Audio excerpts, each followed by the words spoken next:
कल दिनांक 25 फरवरी को देर शाम क्राइम ब्रांच बीपीटीपी की जो टीम है उसके इंचार्ज पीएसआई दीपक लोहान की टीम को एक इन्फॉर्मेशन मिली थी कि पल्ला थाना के एरिया के अंदर कुछ युवक हैं जो एरिया के में तथा दिल्ली और फरीदाबाद के एरिया के अंदर लूट की वारदातों को लगातार अंजाम देते हैं तथा इसी फरीदाबाद के क्षेत्र के अंदर आज वो किसी वारदात को अंजाम देने के लिए इस एरिया के अंदर मौजूद हैं, जिसमें क्राइम ब्रांच की जो सेंट्रल बीपीटीपी की जो टीम है उसने उस एरिया में जाकर के जब चेकिंग शुरू की गई तो उस दौरान दो युवक मनोज और ललित नाम के वहाँ पे मिले संदेहजनक हालत के अंदर, जिनको काबू करके जब उनसे पूछताछ की गई तथा उनकी चेकिंग की गई तो उन आरोपियों से एक देसी कट्टा तथा साथ में एक कुल्हाड़ी बरामद की गई और पूछताछ में उनसे सामने आया कि वो इस एरिया में पहले भी वारदात कर चुके हैं। इस संबंध में उनके खिलाफ एक एफआईआर नंबर 188, 398, 401 आईपीसी तथा आर्म्स एक्ट की पल्ला थाना में कल दर्ज की गई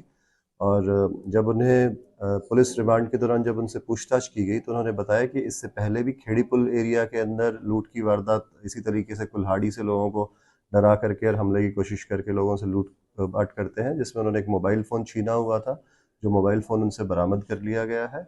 इसके अलावा पूछताछ में जो सामने आया, दिल्ली के हरिनगर के एरिया के अंदर भी उनने एक इलेक्ट्रिक रिक्शा जो था वो वहाँ पे लूटा था तथा उस रिक्शा चालक का मोबाइल भी लूट लिया था, जिस संदर्भ में दिल्ली के अंदर एक एफआईआर दर्ज है जो 25/54 आर्म्स एक्ट का तथा लूट की धाराओं के अंदर जो एफआईआर है वहाँ पे दर्ज है। जो दिल्ली से लूट की गई थी वो ऑटो रिक्शा भी बरामद किया गया है, इलेक्ट्रिक रिक्शा, और मोबाइल फ़ोन भी बरामद कर लिया गया है। अभी आरोपियों को कोर्ट में पेश करके उनका पुलिस रिमांड सीख किया जाएगा और अन्य जो वारदात हैं उनके संदर्भ में भी उनकी संलिप्तता के बारे में जो पूछताछ की जाएगी। सर ये रहते कहाँ पे थे? दोनों आरोपी थाना भूपानी के अंदर भूपानी गांव के ही रहने वाले हैं तथा दोनों आरोपी सगे भाई हैं और नशे के आदी हैं, इसीलिए ही इस तरीके की जो वारदात है। आरोपी की उम्र कितनी है, क्वालिफिकेशन कितनी है? दोनों आरोपी जो हैं वो बहुत कम पढ़े लिखे हैं, 10वीं तक पढ़ाई की है। एक की उम्र 21 साल है ललित की तथा जो मनोज है वो 25 साल का है और यहीं पे गांव में अपने परिवारजनों के साथ रहते हैं। दोनों शादीशुदा हैं। जो बड़ा भाई मनोज है उसका तलाक हो रखा है। सर आरोपी प्रोफेशनल है सर? जी, आरोपी जो है उन्होंने, जैसा मैंने आपको बताया कि एक वारदात उनके द्वारा दिल्ली में पहले की जा चुकी है लूट की तथा एक स्नैचिंग की 379 एक ही जो मुकदमा है उनका एक फरीदाबाद खेड़ी पुल के अंदर पहले से रजिस्टर्ड है। इससे पहले इसी साल जनवरी के महीने के अंदर इन लोगों के द्वारा भूपानी के अंदर ही जो पुलिस की टीम ईआरबी जो गई थी उसके साथ भी वहाँ पे पथराव वगैरह की घटना के अंदर ये शामिल रहे थे तथा इन लोगों की जो अन्य जो क्रिमिनल एक्टिविटीज़ हैं उनमें अंदर जो इन्वॉल्वमेंट है वो ड्यूरिंग पुलिस रिमांड आगे और पूछताछ की जाएगी। अगर अन्य कोई इनकी संलिप्तता मिली किसी क्रिमिनल अपराध के अंदर किसी में तो उसके खिलाफ कार्रवाई अलग से की जाएगी। उस पे कोई पुलिस की कोई यात्री गाड़ी या कोई वो खड़ी नहीं होती?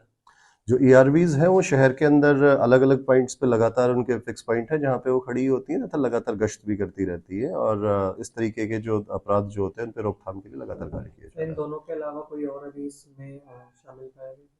नहीं, इस वारदात के अंदर ये दोनों ही युवक थे और जो शिकायतकर्ता के द्वारा दोनों ही बताए गए हैं। दिल्ली का जो मुकदमा है उसमें एक वीडियो फुटेज इनकी पहले से ही आई हुई है जिसमें दोनों वहां पर भी दोनों ही साथ वारदात करते हुए नजर। सर हथियार क्या बरामद हुआ इनके पास से? अभी कल जो इनसे एक देसी कट्टा और एक कारतूस तथा साथ में एक कुल्हाड़ी जो है जो घटना में प्रयोग करते थे वो बरामद की गई। फरीदाबाद में यहाँ पे इन्होंने कितनी वारदातें करी हैं यहाँ पे और कहाँ कहाँ करी हैं? फरीदाबाद की एक वारदात खेड़ी पुल पुलिस स्टेशन की है जिसमें इन्होंने कुल्हाड़ी दिखा करके ही एक मोबाइल फ़ोन लूटा था जिसके में मोबाइल फ़ोन बरामद कर लिया गया तथा इन्हें गिरफ्तार किया गया है। इसके अलावा कल ये एक वारदात को अंजाम देने के लिए जब वहाँ पे पल्ला थाना के अंदर मौजूद थे तो पहले ही पुलिस को सूचना मिली तथा इनको गिरफ्तार कर लिया गया। अगर पुरानी किसी वारदात के अंदर इनकी कोई संलिप्तता रही होगी तो पुलिस रिमांड के दौरान इनसे पूछताछ की जाएगी।